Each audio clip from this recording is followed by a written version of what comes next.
Esta tarde estuvo aquí en Milenio Francisco Cox, uno de los integrantes del GIEI, y esto nos dijo sobre la posibilidad de que este grupo regrese a México muy pronto. Nos acompaña esta noche justo en el cuarto aniversario de la desaparición de los 43 estudiantes de Ayotzinapa, uno de los integrantes del GIEI que pues están por regresar a México, Francisco Cox. Bienvenido, buenas noches. Buenas noches. Gracias por acompañarnos esta noche. No, gracias por la invitación. Y primero que nada ¿ya tienen invitación formal? ¿Ya tienen acercamientos? ¿Vienen, no vienen? Nosotros hasta el momento no tenemos una invitación formal. Sí hemos tenido reuniones con los representantes de las víctimas, con el gobierno entrante, con el señor Encinas, y con la comisión para plantear por lo menos cuáles serían nuestra visión frente al tema.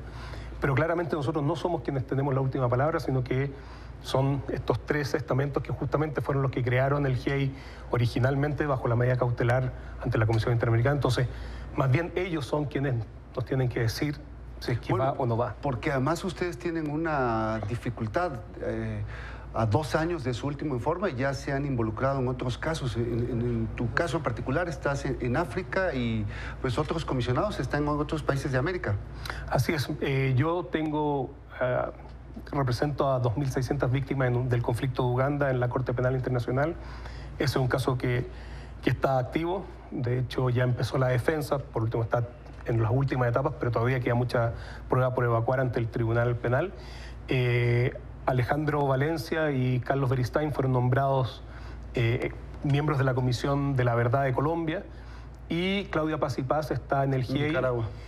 Nicaragua, y claro, y Ángela también está en sus labores profesionales.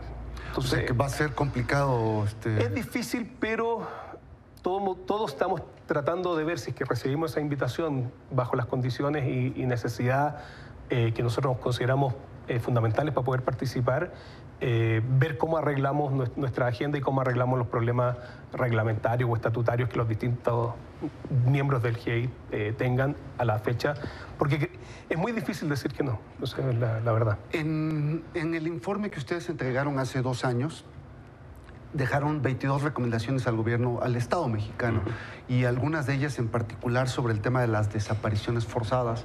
Sin embargo, pues pareciera que México no ha avanzado mucho. ¿Ustedes cómo lo juzgan? O en tu caso en particular, ¿cómo lo evalúas? Sí, me gustaría hablar a título personal, porque la verdad que ahora soy simplemente Francisco Cox. Yo creo que cuando nosotros estábamos, o había como un movimiento muy fuerte de distintas fuerzas sociales, tanto dentro del Congreso, incluso desde el propio gobierno de la época, por avanzar en el tema de desaparición forzada con la Ley General de Desaparición Forzada. Sin embargo, hemos visto que eso no ha avanzado como se había prometido, y nosotros desde esa fecha, la verdad que no estamos controlando qué es lo que está ocurriendo en México, no tenemos el detalle, pero lo que parece verse es que efectivamente no se siguieron nuestras recomendaciones en ese sentido. Y también respecto del caso, o sea, claramente no se siguieron nuestras recomendaciones respecto del caso. Ahora, supongo que están al tanto de esta orden de un tribunal mexicano para integrar una comisión investigadora que se ha llamado como Comisión de la Verdad, y hay disposición del nuevo gobierno. ¿Qué te parece, qué impresión te da esta decisión judicial? Mira, la leímos, o sea, yo la leí por lo menos, y debo ser sincero, me llamó la atención por lo creativa. Yo no conozco un caso similar a nivel mundial de creación de una comisión de investigación y de una comisión de la verdad por parte del Poder Judicial. La experiencia comparada más bien muestra que es el Poder Ejecutivo quien crea ese tipo de comisiones, y generalmente las crea cuando hay problemas para hacer justicia propiamente tal, o sancionar a personas después de, ¿no es cierto?, dictaduras o conflictos sociales muy fuertes donde suele haber impunidad. Entonces, es llamativa, pero también al leer el fallo se ve que tiene sustento jurídico sólido. Incluso invoca una doctrina creada por un juez de la Corte Interamericana de Derechos Humanos mexicano, el doctor Sergio García Ramírez, que es el control de convencionalidad. Esto es la aplicación directa a la Convención Americana. Y para nosotros el fallo tiene mucha solidez, y para nosotros también fue gratificante, debo ser sincero, ver que tomaba en cuenta nuestros informes y una autoridad judicial, que fue siempre lo que señaló el Estado o el gobierno, nuestra contraparte, que en el fondo eran los tribunales quienes tenían que decidir las cosas en este tipo de temas. Y bueno, ya hay un fallo bastante sólido y contundente de los tribunales mexicanos en orden a crear esta investigación y desmentir la llamada verdad histórica. A 4 años de los trágicos hechos de Iguala, ¿qué podría aportar el GIEI, si es que viene como estaba integrado originalmente, o un nuevo GIEI?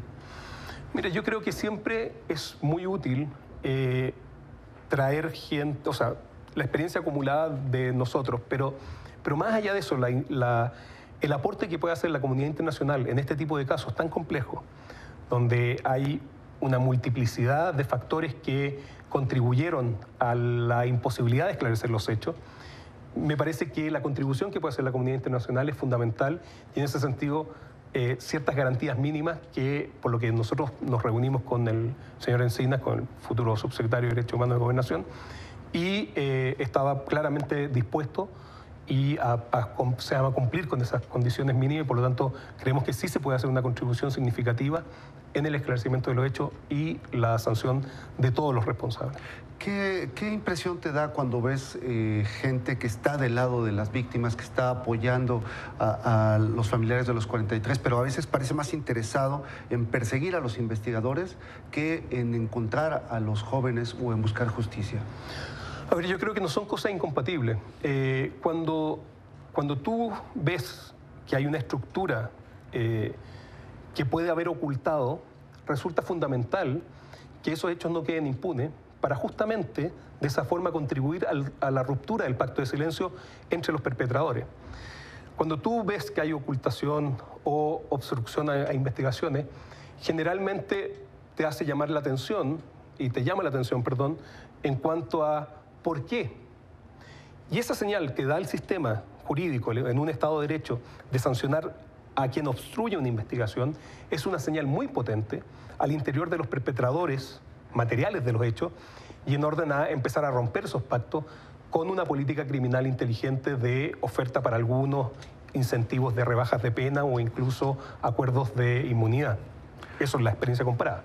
Muy bien, Francisco Koch, pues enhorabuena por esta visita, esperemos que se concrete. Realmente en México hay una herida abierta que no ha sanado y que solo con la verdad y con una satisfacción de todas las partes podrá quedar sanada. Muchísimas gracias. Gracias a ti por la invitación.